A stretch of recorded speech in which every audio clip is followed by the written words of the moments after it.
Do you lust for wild honey as much as we do?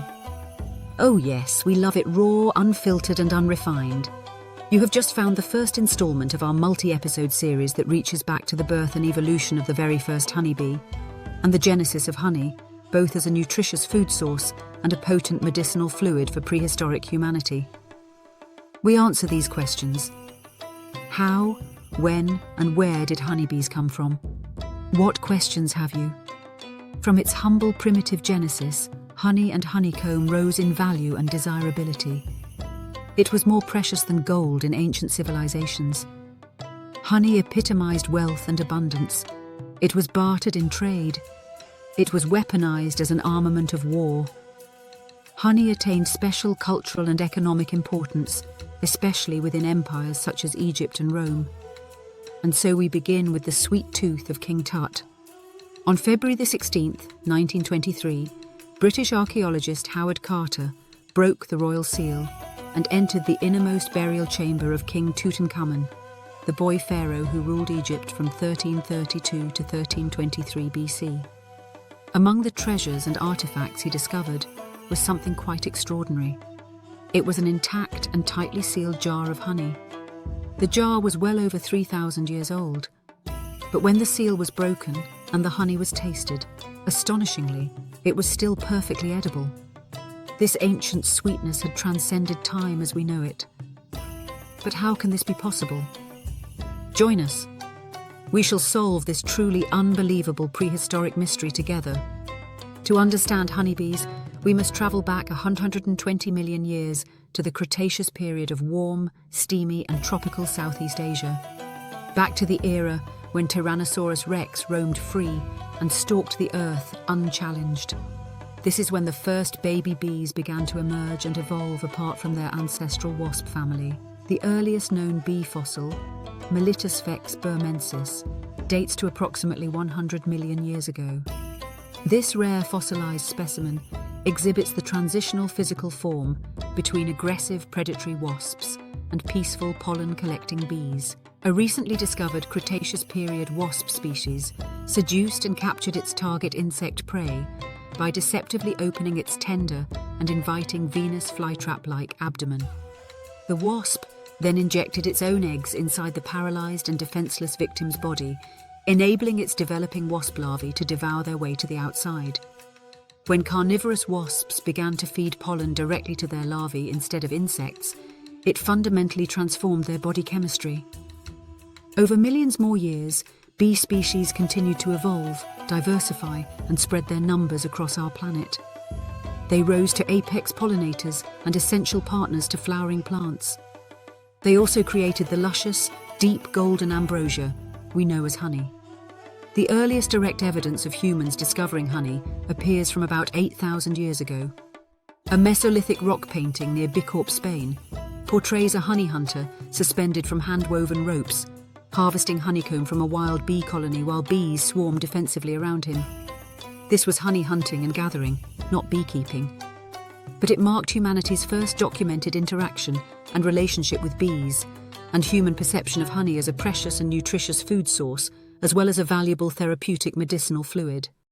Chemical analysis of pottery fragments reveals beeswax residues dating back 7,000 to 9,000 years ago in North Africa and the Middle East. Our kinship with bees was expanding. We ate their honeycomb and capitalized on bee products as storage and transport capabilities were gradually upgraded. By 2400 BC, Egypt had become the birthplace of organized beekeeping. Egyptians cultivated bees in clay and woven reed hives, and transported them along the Nile River to follow seasonal flowering patterns. They wanted to create a variety of desirable honey textures and exotic flavor profiles drawn from blossoms such as tamarisk, coriander, papyrus, and the rare and sacred blue lotus. Egyptian art from 4,500 years ago reveals sophisticated beekeeping practices, including the storage of honey in sealed jars and the use of smoke to calm and pacify agitated bees.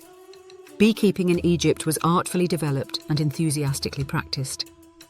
Bees were treated with great respect and were associated and identified with the royal family. Honey was eaten as food and offered as solemn tribute to the gods and goddesses during spiritual ceremonies. Having perceived its curative properties, honey was also employed as antimicrobial injury medicine. Egyptians applied honey to cuts and burns, knowing it helped prevent infection and promote healing. This ancient practice has been supported by modern food science research that confirms the power of honey as a wound care treatment.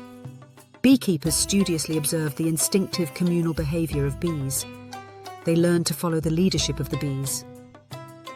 Mobilization of hives to seek more diverse and plentiful blossoms optimized pollination and resulted in greater yields of more abundant quantities of honey as demand multiplied and accelerated.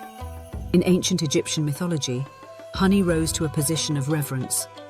Isis was the goddess of magic, wisdom, purity, and motherhood. It was she that was often invoked by women who wished to conceive.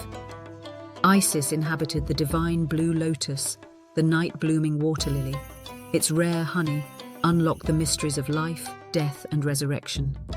I've had vivid dreams of the euphoria of inhaling the perfume scent and tasting the intoxicating flavors of honey from blossoms of the blue lotus, and the hallucinogenic flower petals that infused the sweetest wine that was offered in her temple as tribute and blessed by the spirit of Isis.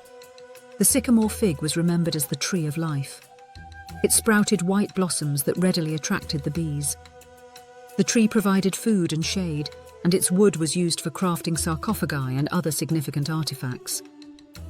Sister goddess Hathor shared intimacy of spirit with the divine sycamore. It was Hathor that embodied the spirit of fertility, unbridled sensual lust, relentless feminine sexuality, and the enduring heart of a nurturing mother. She was revered as the Lady of the Sycamore, and the tree was praised as her sacred plant. It was believed that Hathor resided within the sacred sycamore fig trees that graced the countryside. Hathor was the goddess of merriment, intoxication, and drunkenness. She was portrayed as a bovine beast of burden in the Book of the Dead. She would have voraciously devoured her tribute of fragrant, voluptuous, and celestial honey created from those sycamore blossoms, a rare and bountiful gift from the ancestral bees of Egypt. However, there is a dark, dangerous, and ultimately fatal conscript of honey, one that would enlist its deployment as an armament of warfare and would lead to the untimely demise of many a courageous legionnaire. Naked imperialist greed and desire for honey would lead to the battlefield defeat of a column of men commanded by an ambitious Roman general. They were lured into a strategic ambush by their desperation and hunger for nutrient-rich wild honeycomb. But all those men would find was the bitter flavour of a poisoned, delirious and agonising death. A taste of honey and a thirst for blood, treasure and conquest would be crushed by local bee colonies that would emerge as both unlikely hero and innocent assassin. In a future episode, we will expose the decadence and brutality within the nature of sweet and delicate honey. It is documented in the written pages of our millennial history. This chronicle at the crossroads of the life of honeybees and the existence of humanity will continue. If you approve of our work, please share and subscribe.